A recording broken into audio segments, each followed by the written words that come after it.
मंगलाचरण के लिए आप सभी से निवेदन, हाथ जोड़ेंगे।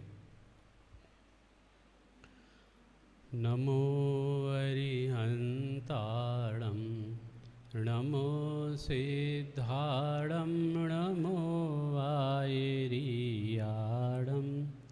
नमो वज्झायाणं नमो लोये सव्यसाहूणं। मंगलम भगवान वीरो मंगलम गौतमो गणी मंगलम कुंद कुंदारियो जैन धर्मोस्तु मंगलम। सर्वमांगल मांगल्यम सर्वकल्याणकारकम प्रधानां सर्वधर्माणां जैनं जयतो शासनं जैनं जयतो शासनं। नमः श्रीवर्धमानाय निर्धूते कलिलात्मने सालोकानां त्रिलोकानां यद्विद्यादर्पणायते यद्विद्यादर्पणायते। रतन करण साहब का 4 नाम का ग्रंथ है। भावी तीर्थंकर जो होने वाले हैं ऐसे समंत भद्र आचार्य द्वारा रचित एक ग्रंथ, इसकी अपन ने चर्चा प्रारंभ की है। 2 श्लोकों के माध्यम से अभी तक अपन ने स्वाध्याय लिया। कल की जो चर्चा चल रही थी, मंगलाचरण के उपरांत भगवान को नमस्कार करते हुए आचार्य भगवान ने धर्म के स्वरूप के कहने की प्रतिज्ञा ली थी, और वह धर्म का स्वरूप कैसा है दूसरे श्लोक के माध्यम से अपन ने पढ़ा था। पहला, दूसरा और तीसरा श्लोक एक बार अपन पाठ करेंगे। तीसरा श्लोक पे अपनी चर्चा चलने वाली है, दूसरे श्लोक तक अपनी चर्चा हो चुकी है, तो आप स्क्रीन पे देखते हुए एक बार पाठ करेंगे। नमः श्री वर्धमानाय निर्धूते कलिलात्मने सालोकानां त्रिलोकानां यद्विद्यादर्पणायते। देशयामि समीचीनं धर्मं कर्म निवर्हणं संसारे दुःखिता सत्वान् यो धरत्युत्तमे सुखे। तीसरे श्लोक को भी पढ़ते हैं। सादृष्टि ज्ञान वृत्तानि धर्मं धर्मेश्वरा विदु यदीय प्रत्यनीकानि भवन्ति भवपद्धति। कल जो हमारी चर्चा हुई थी कि दुनिया में धर्म की चर्चा बहुत होती है। धर्म धर्म हर कोई कहे, धर्म न जाने कोई, धर्म पंथ साधे बिना मोक्ष कहाँ से होए। ठीक है, धर्म की चर्चा बहुत हो रही है, धर्म का बोलवाला बहुत है, लेकिन धर्म किसको किसको मान के बैठे हैं जगत के प्राणी, ये विचारने जैसा है। क्योंकि धर्म के नाम पे सब जायज़ है। क्या बोला? धर्म के नाम पे सब जायज़ है। ख्याल में है ना? माने आप धर्मात्माओं से धर्म श्रवण करना चाहते हैं तो वो धर्मात्मा किस जाति के हैं, वो धर्मात्मा असली मायने में है कि नहीं, इस बात को आपको परीक्षा करनी पड़ेगी। नहीं तो फिर मैंने जो वर्ड बोला है, धर्म के नाम पे सब जायज़ है, माने आप किसी को भी धर्म गुरु मना लोगे, किसी भी शास्त्र को धर्म का शास्त्र बताओगे कि ये धर्म का शास्त्र है, कोई दिक्कत नहीं है, इसको पढ़ना चाहिए, तो कुछ भी पढ़ने लग जाओगे और धर्म शास्त्र के रूप में, तो धर्म शास्त्र वो हो जाएगा, ऐसा नहीं है। किसी भी देव को आप धर्म का देव बना लोगे, सच्चा देव बना लोगे तो चलेगा नहीं। अर्थात हम सभी को एक तो ये नक्की करना है कि धर्म हम जिस चीज़ को मान रहे हैं, धर्म हम जिस चीज़ को कह रहे हैं, वो धर्म असली मायने में है अथवा नहीं है। क्यों? क्योंकि हमारी मान्यता कुछ अलग जाति की है और धर्म का स्वरूप कुछ अलग जाति का है। ख्याल में है ना? हमने तो क्या क्या मान रखा है। हमने अभी जो वर्तमान में धर्म के 10 लक्षण पर्व चल रहे हैं, इसमें आपने किसी ने व्रत किया होगा, किसी ने उपवास किया होगा। उपवास व्रत करना कोई गंदी बात है, ये बात नहीं कह रहा हूँ मैं, लेकिन व्रत और उपवास को कोई एकासन करता है, कोई उपवास करता है, उसको आप धर्म मान लें कि हमने धर्म किया है, हमने आज एकासन किया है, हमने आज उपवास किया है। तो ये आपकी मान्यता कैसी है? मैं ये नहीं कह रहा हूँ कि आप धर्म के नाम पे व्रत उपवास करना भी छोड़ दो, ये छोड़ना नहीं है, ये तो करना ही है आपको। लेकिन जो मान्यता है उस मान्यता को सुधारना है। अजीत जी साहब, ख्याल में आ रहा है? आप सोचते हैं कि हम जिनेंद्र भगवान के अभिषेक कर लें और हमें धर्म हो जाएगा, ये आपका सोचना गलत नहीं है, लेकिन इसमें धर्म नहीं है। ख्याल में आ रहा है? आप सोचते हो कि हम पूजा करते हैं, ख्याल में है ना? पूजा करते हैं और पूजा के नाम पे आपको अच्छा लगता है, ठीक है, आपके परिणाम विशुद्ध बनते हैं, कसाएं मंद होती हैं।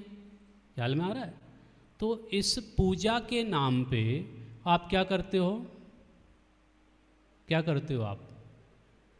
पूजा कर ली माने आपने धर्म कर लिया, ऐसा आप मानते हो। तो मानना नहीं है, मानना नहीं है, पूजा नहीं करनी है, अभिषेक नहीं करना है, भक्ति नहीं करना है। भाई भक्ति तो आए बिना रहेगी नहीं। जिसके अंदर में देव शास्त्र गुरु का बहुमान होता है, वह अपने आप को संभाल नहीं पाता है। ख्याल में है ना? संभाल नहीं पाता माने उसके अंदर में जो भक्ति प्रस्फुटित होती है, तो 1000 नेत्रों से देखता है वो जीव। सौधर्मेंद्र क्या करता है अभिषेक के समय? भगवान को 1008 नेत्रों से, 1008 कलशों से अभिषेक करेगा, 1000 नेत्रों से देखेगा। ख्याल में है ना? तो उसके अंदर में क्या है? भक्ति है। उसके अंदर में क्या है? भक्ति है कि नहीं है? अब वो भक्ति है, ख्याल में है ना? तो अंदर में बहुमान होने से भक्ति हो ऐसा होता ही है, ना हो ऐसा नहीं होता। मैं इस बात को इस बात से कहना चाह रहा हूँ कि आप पूजा तो करते हो, बहुत बहुमान से करते हो, इसमें कोई दिक्कत भी नहीं है और आपको करना भी चाहिए, क्योंकि एकमात्र यही आश्रय है, यही सहारा है। यदि हम ये चीज़ें करना छोड़ देंगे तो क्या बचेगा हमारे पास? ख्याल में है ना? पूजा करना भी छोड़ दिया यदि हमने, तो कुछ बचने वाला नहीं है। क्योंकि बाहर, मंदिर के बाहर आप क्या करते हो उसका कोई ठिकाना नहीं है। तो उससे बेहतर, माने अशुभ से बेहतर शुभ, ठीक है? क्या बोला? अशुभ से बेहतर शुभ, माने आप अशुभ परिणाम ना करें, शुभ परिणाम करें, इसकी प्रेरणा तो हमेशा दी ही जाएगी। ख्याल में है ना? इसको छोड़ने का भाव नहीं करना। लेकिन क्या इसमें धर्म मान के आप कर रहे हो तो ये आपकी मान्यता गलत है। क्या बोला? पूजा करना गलत नहीं है भाई साहब, पूजा करना गलत नहीं है, पूजा का भाव आए बिना रहेगा नहीं, लेकिन आप उसको धर्म मान लोगे तो नहीं चलेगा, उसको धर्म नहीं मान सकते हो आप। ख्याल में है ना? आप सोचते हो कि मैं अभी जो समझो बोलियां लगती हैं, है ना, दान लिखवाते ना लोग बाग, बढ़ चढ़ के दान लिखवाते हैं, तो दान लिखवाना अपने आप में बहुत बड़ा परिणाम है, दान दे मन हरस विसेक है। आपके अंदर में दान की भावना है और वो हर्ष के पूर्वक दान दे रहे हो तो आपका दान सार्थक है। लेकिन क्या, दान धर्म नहीं है, दान एक शुभ भाव है। क्या बोला? आपको जो जो आपकी मान्यता, आप जिसको धर्म मान रहे हो ना, मैं उस चीज़ को धर्म नहीं मान रहा हूँ, माने मैं नहीं, ये शास्त्र, ठीक है ना। यहाँ पे बाकायदा लिखा है, आपको यदि पढ़ना हो तो दूसरे श्लोक का आप भावार्थ पढ़ना, इसमें आपको आपकी जो मान्यता है वो थोड़ा सा क्लियर हो जाएगी। ख्याल में है ना। आप जिस जिस चीज़ को धर्म मान के बैठे हो वो धर्म नहीं है, धर्म कुछ अलग है। ख्याल में है ना, धर्म कुछ अलग है। दान देना धर्म नहीं है, लेकिन दान देना कि नहीं देना, क्या मैं इस बात को कहूँ और आप कल से बोले पंडित जी आपने बहुत बढ़िया काम बता दिया हमारे पैसे तो कम से कम बचेंगे। हमारे भाव थे आज 1-2 लाख रुपए कुछ डोनेशन दें, 2-5 लाख रुपए, ख्याल में है ना, वो तो कम से कम बच जाएंगे ये बचाना नहीं बचाना, ये तो परिणामों का खेल है। वास्तव में जब भावना बनती है ना, भावना, और भावना जुड़ती है, चैतन्य धाम के कार्यक्रमों को देखकर लोगों की भावना फलीभूत होती है, साकार होती है, और उसको देख कार्यक्रम इतने उत्कृष्ट होते हैं कि दान दिए बिना रहते नहीं हैं साधर्मी, चाहे वो ऑनलाइन हो चाहे ऑफलाइन हो। कार्यक्रम माने कार्यक्रम अच्छा हो रहा है इसलिए दे रहे हैं, नहीं, कार्यक्रम तो अच्छा हो ही रहा है, लेकिन उसके निमित्त से आपके परिणामों में विशुद्धि बन रही है। ख्याल में है ना। आप घर बैठ के भी परिणाम विशुद्ध कर पा रहे हो, आप मंदिर में बैठ के तो परिणाम विशुद्ध होते ही हैं। ख्याल में है ना। मंदिर को आपको छोड़ना नहीं है, मंदिर को नहीं छोड़ना है, दान देना नहीं छोड़ना है, पूजा करना नहीं छोड़ना है, भक्ति करना नहीं छोड़ना है, लेकिन क्या आपके परिणामों की विशुद्धि जितनी ज़्यादा मंदिर में बनती है उतनी ज़्यादा घर में नहीं बनती है। फिर भी एक निमित्त है कि हम नहीं जा सकते हैं, हम असमर्थ हैं, तो आपको ऑनलाइन की सुविधा दी गई है। लेकिन इसमें क्या करना, इसमें आप थोड़ा सा पुरुषार्थहीन मत बन जाना। ख्याल में है ना। प्रमाद का पोषण मत कर लेना, ठीक है, क्योंकि प्रमाद का पोषण करोगे तो आपको जो मिलना चाहिए था वो नहीं मिलेगा। माने आपको परिणामों की विशुद्धि होनी चाहिए थी, वो आपको नहीं होगी। ख्याल में है ना। परिणामों की विशुद्धि के लिए आपके परिणाम भी उत्कृष्ट चाहिए, और वो उत्कृष्ट परिणामों के लिए उत्कृष्ट निमित्त चाहिए। उत्कृष्ट निमित्त कहाँ है, आप सोचो, सर्च करो कहाँ मिलने वाला है।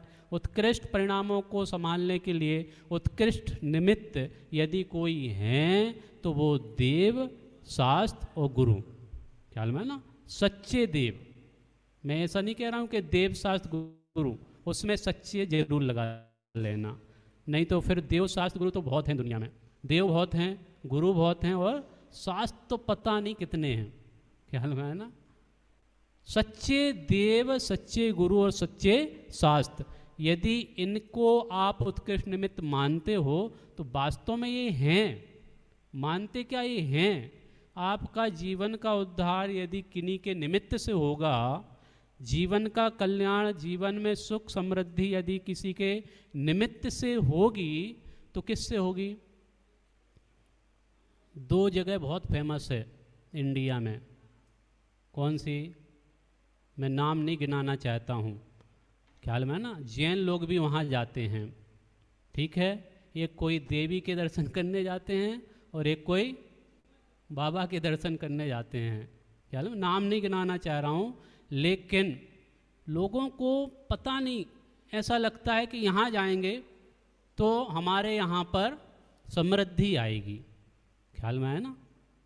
ठीक है, वो तो ठीक ही है, अभी तो हमारे क्षेत्रों में भी कुछ पार्टीशन इस टाइप का हो गया है, ख्याल में है ना।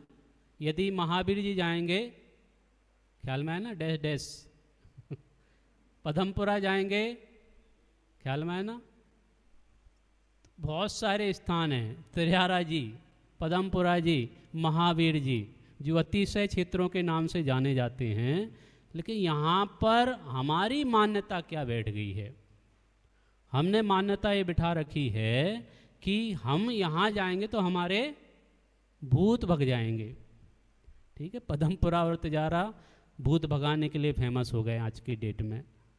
और महावीर जी पुत्र रत्न की प्राप्ति के लिए, किसी को पुत्र नहीं हो रहा हो तो महावीर जी में जाके उल्टा सातिया बनावे तो शायद ठीक है, बाल ब्रह्मचारी महावीर से आप पुत्रों की कामना करोगे तो पुत्र तो नहीं होगा, लेकिन कुछ और हो सकता है मिथ्यात्व का पोषण जरूर होगा। ठीक है, खैर अपनी चर्चा चल रही थी कि धर्म के नाम पर हम क्या कर रहे हैं। धर्म की जो परिभाषा है या धर्म का जो स्वरूप है वो हमने असली मायने में नहीं समझा है और किसी को भी हमने धर्म स्वीकार कर लिया है। अन्य जगह तो मानव सेवा को धर्म माना गया है, ख्याल में ना। एक धर्म विशेष है जहाँ पर मानव सेवा सर्वोत्कृष्ट धर्म है, ख्याल में है ना। दया, दान, करुणा ये धर्म है, ख्याल में है ना। गौशाला बनाना धर्म है क्या।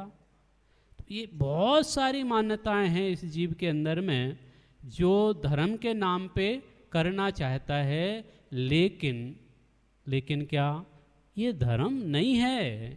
आप थोड़े से उल्टे जा रहे हो, विपरीत दिशा है आपकी, ख्याल में है ना। धर्म के नाम पे जो भी आप कर रहे हो वो धर्म नहीं है। तो धर्म क्या है? तो धर्म तो यहाँ हमने कल पढ़ा था। क्या पढ़ा था? यो धरती उत्तमे सुखे, ये इसका फल है। धर्म का फल क्या? धर्म का फल क्या? कि जो उत्तम सुख में धरता हो उसका नाम धर्म, ख्याल में है ना। धर्म का फल क्या है? जो उत्तम सुख में धरता हो। उत्तम सुख बोले तो स्वर्ग अथवा मोक्ष का सुख। स्वर्ग तो हम बाद में देखेंगे, स्वर्ग तो एक भूसी की तरह है। यदि आप अनाज बोते हो तो आपको भूसा मुफ्त में मिलता है, फ्री फोकट में। कोई भूसे के लिए खेती थोड़ी करता है, ख्याल में है ना। अनाज के लिए खेती होती है और अनाज की खेती के फल में भूसा अपने आप मिल जाता है, ख्याल में है ना। तो ये तो क्या है? स्वर्ग आदि की संपदा ये भूसा है। माने शुभ परिणाम यदि करोगे आप तो स्वर्ग आदि तो जाओगे ही। और कहाँ जाओगे आप? नरक निगो थोड़ी जाओगे शुभ परिणाम करके, ख्याल में है ना। चारों गतियों के परिणाम भी सुनिश्चित है। मायाचारी का परिणाम करोगे तो आप त्रियंच जाओगे, ख्याल में है ना। मंद कसाय और शुभ परिणाम करोगे तो आप स्वर्ग जाओगे, ख्याल में। सब बिल्कुल निश्चित है। और आर्तरोत परिणाम के फल में आप नरक निगोज जाओगे, ख्याल में है ना। परिणामों का खेल है, जैसा परिणाम करोगे वैसा आप प्राप्त करोगे, वैसी गति मिलेगी। ठीक है, यहाँ पर जिसकी प्रतिज्ञा की गई, किसकी प्रतिज्ञा की गई? मैं धर्म के स्वरूप को कहूँगा तो वो धर्म का स्वरूप कैसा है? बोले धर्म माने समीचीन, धर्म माने उत्कृष्ट, धर्म माने श्रेष्ठ, ठीक है ना। जो यथार्थ हो, जो वास्तविक हो, उसका नाम धर्म है, ख्याल में है ना। सच्चा हो जो, उसका नाम धर्म है। तो वो धर्म कैसा है? तो बोले कर्म निबर्हणम। क्या?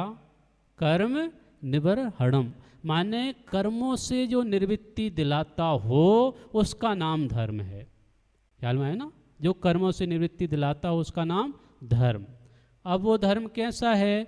यो क्या लिखा? संसार दुखतः सत्वान, माने जो जीवों को, सत्वान माने जीवों को संसार के दुखों से छुड़ाता हो, इसका नाम धर्म। और जो उत्तम सुख को प्रदान करता हो, मोक्ष तक ले जाता हो, उसका नाम धर्म। यहाँ तक की तो चर्चा अपन ने कर ली है। बीच में मेरे को ऐसा भाव आया कि जो धर्म के नाम पे चल रहा है, ख्याल में है ना, उसको आपको बता दिया जाए, शायद आपकी मान्यता कुछ कम हो। ख्याल में है ना, जिस जिस चीज़ को आप धर्म मान के बैठे, यहाँ पे आप देखेंगे तो बहुत सारी चीज़ें गिनाई गई है। हाँ, उपवास, व्रत, काय क्लेश, हैं, तीर्थ क्षेत्र आदि की वंदना, ये पढ़े ना आप, ठीक है, इसमें आपको मिल जाएगा। तीर्थ वंदना करने से धर्म नहीं होता है, व्रत उपवास करने से धर्म नहीं होता है, काय क्लेश करने से धर्म नहीं होता है। मंदिर धर्म का स्थान है, लेकिन मंदिर में यदि आपके परिणाम नहीं संभले, मंदिर में आपके परिणाम विपरीत हो रहे हैं, मंदिर में आपकी कसाएं बढ़ रही हैं, तो धर्म हो रहा है कि कसाएं हो रही है? क्या हो रहा है? ख्याल में, मंदिर धर्म का स्थान है, धर्मायतन है, धर्म वहाँ पर होता ही है। लेकिन आप यदि अपने परिणामों को ना संभालो और संसार की उलझनों को छोड़ के मंदिर में ना जाओ, वहाँ पे भी संसार की बातें करो, सासे बहुए आकर यहाँ पे कड़ी भात बनाए हैं, माने चर्चा संसार की करें, जहाँ पे संसार से मुक्त होने की बात होना चाहिए, वहाँ पे संसार की बात हो तो ये धर्म नहीं है। माने धर्म मंदिर में नहीं है, मंदिर के अंदर नहीं है, आपके अंदर है। सार में एक गाथा आती है कि जन मंदिरों में खोजते, है ना, हंसी आती है मुझे कि मानो सिद्ध भोजन खोजते। जिन देव तन मंदिर रहें, जन मंदिरों में खोजते, हंसी आती है मुझे कि मानो सिद्ध भोजन खोजते। क्या? जिन देव तन मंदिर रहें, अर्थात आप मंदिरों में जिन देव को खोजते हैं, आपके जिन देव आपके अंदर ही हैं, आत्म देव। ख्याल में है ना, आत्म देव किसके अंदर है? आत्म देव मंदिर में कि अपने तन मंदिर में? इसको भी, तन को भी मंदिर कहा जा रहा है, ख्याल में है ना, जो कि अपवित्र है, अशुचि है, ख्याल में है ना, उसको भी मंदिर कहा जाता है, क्योंकि इसमें रत्नात्रय धर्म प्रकट होते हैं, बहुमूल्य रत्न प्रकट होते हैं, इसलिए मंदिर है, मंदिर तुल्य है, ख्याल में है ना। और माता जिस तीर्थंकर को जन्म देती है ना, तो उन माता की कुच्छी, ख्याल में है ना, वो भी क्या हो जाती है? उनको रत्न गर्भा बोला जाता है, ठीक है ना। पंचकल्याणकों में जो गर्भोत्सव मनाते हैं तो रत्न गर्भा, ठीक है। चलिए अभी अपन आगे बढ़ते हैं, जो धर्म असली है उसकी चर्चा करना चाह रहे हैं। तीसरे श्लोक में वास्तव में ये बताया जा रहा है, इसमें तो दूसरे श्लोक में मात्र प्रतिज्ञा की गई थी कि धर्म क्या है, अब आपको असली धर्म का स्वरूप बताया जा रहा है। एक साथ पढ़ेंगे, यदि स्क्रीन पे है तो आप जरूर इसको दोहराएं। सादृष्टि ज्ञान वृत्तानि धर्मं धर्मेश्वरा विदुः यदि प्रत्यनीकानि भवन्ते भव पद्धति। क्या कहा जा रहा है कि धर्म का स्वरूप क्या है? सादृष्टि ज्ञान वृत्तानि। सादृष्टि, सादृष्टि माने सच्ची दृष्टि, सादृष्टि माने सच्ची दृष्टि, सच्ची दृष्टि माने सच्चा श्रद्धान, सच्ची दृष्टि माने सच्चा श्रद्धान। सच्चा श्रद्धान माने क्या? वास्तव में जो जैसा है उसको वैसा स्वीकार करना। क्या बोला? जो जैसा है उसको वैसा स्वीकार करना, उसका नाम है सच्ची दृष्टि। ख्याल में है ना, उसका नाम है सादृष्टि। और ये जो सादृष्टि है ना, सदृष्टि, तो सद शब्द जो लगा है ये आदि दीपक है। बाद बाकी 3 शब्दों के साथ इसको जोड़ना है। किसके साथ जोड़ना है? सा दृष्टि, सा ज्ञान, सदृष्टि, सद ज्ञान और सद वृत्तानि। ठीक है ना, तीनों शब्दों के साथ क्या जुड़ेगा? सद। सद माने सत, सत माने, सत माने जिसकी सत्ता है। ठीक है ना, जिसकी सत्ता है। हमारी और आपकी सत्ता है कि नहीं है? हमारी और आपकी सत्ता है कि नहीं? हमारा अस्तित्व है कि नहीं? हमारा अस्तित्व किस रूप में है? किस रूप में हमारा अस्तित्व? उसका जो अस्तित्व जैसा है, जीव अनादि से है, अनंत काल तक रहता है, ध्रुव है, एक है, नित्य है, ऐसा जो जीव द्रव्य है उसका सच्चा श्रद्धान, उसका नाम सम्यक दर्शन, सदृष्टि। ठीक है ना, दृष्टि यदि सच्ची है तो आपको सच्चा श्रद्धान है, आपको सच्चा ज्ञान है और आपको सच्ची वृत्ति है। वृत्ति माने क्या होता? वृत्ति माने प्रवृत्ति। वृत्ति माने क्या? प्रवृत्ति। आप क्या करते हो, क्या नहीं करते हो, उसका नाम वृत्ति। ठीक है ना, तो जगत में हमारे लिए कुछ चीज़ें बताई गई हैं जो करने जैसी हैं। कौन सी चीज़ें बताई गई हैं? श्रावक के कर्तव्यों में आपको 6 आवश्यक कर्तव्य बताए गए हैं। ख्याल में है ना? देव पूजा, गुरु उपास्ति, स्वाध्याय, संयमस्तपः, दानम चेति गृहस्थानां, षट्कर्माणि दिने दिने। क्या? देव पूजा। अब करना कि नहीं करना, ये कर्तव्य है। यदि आप ये नहीं करोगे तो आप कर्तव्यहीन हो। ख्याल में है ना? सबसे पहले परम कर्तव्य, करने जैसा कार्य यदि कोई है तो वो देव पूजा है। ठीक है। दूसरा, देव पूजा, गुरु उपास्ति। भैया गुरु उपासना तो हम करना चाहते हैं, लेकिन गुरु हो तो मिले तो। भाई गुरुओं की कमी नहीं है, गुरु तो हैं, लेकिन क्या? गुरु किसको मानना और किसको नहीं मानना, इसका भी बहुत सुंदर स्वरूप। यदि गुरु का स्वरूप आपको जानना है तो इसी के 10वें श्लोक को पढ़ना। ठीक है, मैं उस पर ज़्यादा चर्चा नहीं करना चाहता हूँ, लेकिन आपको बता देना चाहता हूँ कि विषयासावसातीतो निरारंभो परिग्रह ज्ञान ध्यान तपोरक्तः तपस्वी सा प्रशस्यते। ख्याल में है ना? ये आप श्लोक याद रखना, और इसको मात्र याद नहीं करना, इसको आप समझना, बहुत अच्छे से समझना। तो गुरु उपासना हमारा कर्तव्य है। ख्याल में है ना? और प्रथम तो कोई भी गुरु, यदि कोई भी माने वीतरागी दिगंबर संत यदि आपको दिखते हैं तो नमन करना। बाद में आप परीक्षा करना कि अच्छे हैं कि नहीं हैं, क्योंकि लोक व्यवहार में सामने वाला यदि आपको क्या कहता है, नमस्कार करता है, हाय हेलो बोलता है, तो आप उसका जवाब देते हो कि नहीं देते हो? हैं? कोई क्या बोलते हैं, अस्सलामुअलैकुम सलाम, ऐसा कुछ बोलते हैं? अस्सा, हाँ, तो अपन भी वालेकुम सलाम ऐसा कुछ बोलते हैं?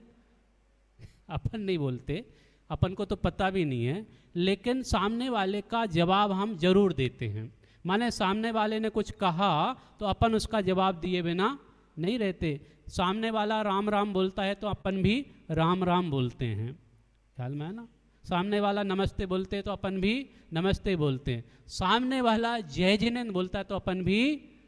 भाई जब लोक व्यवहार में आप ऐसा करते हो तो गुरु जो निर्ग्रंथ हैं उनको सामान्य रूप से यदि आप नमस्कार कर दो तो बहुत बड़ा पहाड़ नहीं टूट जाएगा। बाद बाकी आप सच्चे और अच्छे का निर्णय बाद में कर लेना, लेकिन सर्वप्रथम आपका कर्तव्य है गुरु उपासना। गुरु उपासना का मतलब मात्र इतना नहीं होता कि आप गुरु की वैयावृत्ति करो, गुरु का पीछे कमंडल लेके, ख्याल में है ना, कमंडल लेके आप उनकी सेवा करो, उनका विहार कराओ, है ना, उनकी आहारचर्या कराओ। ये सिर्फ गुरु की सेवा करना मात्र, वैयावृत्ति करना मात्र गुरु उपासना नहीं है। गुरु का सच्चा स्वरूप समझो और जो गुरु ने कहा उसको अपने जीवन में उतारो, क्योंकि जिसके जीवन में गुरु नहीं उनका जीवन शुरू नहीं, ख्याल में है ना। तो गुरु को सच्चे अर्थों में समझो, ठीक है। और उसके बाद उनका जैसा आचरण है, उनकी जैसी वृत्ति है, उनकी जैसी प्रवृत्ति है, उसको अपने जीवन में उतारो। वास्तव में हम सभी का कर्तव्य है देव पूजा, गुरु उपासना, स्वाध्याय, संयम, तप, दान, ये कर्तव्य है। इनको आप हल्के में मत लेना। मैंने इसको अधर्म कह दिया माने आप अधर्म मान के मत बैठ जाना, आप उसका पूरा निर्वाहन करना, ये आपका कर्तव्य है। दान देना आपका कर्तव्य है, ठीक है ना। दान 4 प्रकार और 4 संग को दीजिए, ख्याल में है ना। तो ये कर्तव्य है, इसको आपको करना ही है। लेकिन क्या, सादृष्टि ज्ञान वृत्तानि, अर्थात सम्यक दर्शन, सम्यक ज्ञान और सम्यक चारित्र। वृत्तानि माने वृत्ति, चर्या माने चारित्र। तो कौन सा चारित्र? चारित्र कौन सा? सच्चा, ठीक है। ज्ञान कौन सा? सच्चा। दर्शन कौन सा? सच्चा, ठीक है। सच्चा दर्शन, सच्चा ज्ञान और सच्चा चारित्र क्या है ये? बोले सादृष्टि ज्ञान वृत्तानि। अब आगे बढ़ते हैं, इसको सिर्फ सच्चा दर्शन, सच्चा ज्ञान, सच्चा चारित्र इतना ही बस मान के बैठ जाना? क्या बोल रहे हैं आगे?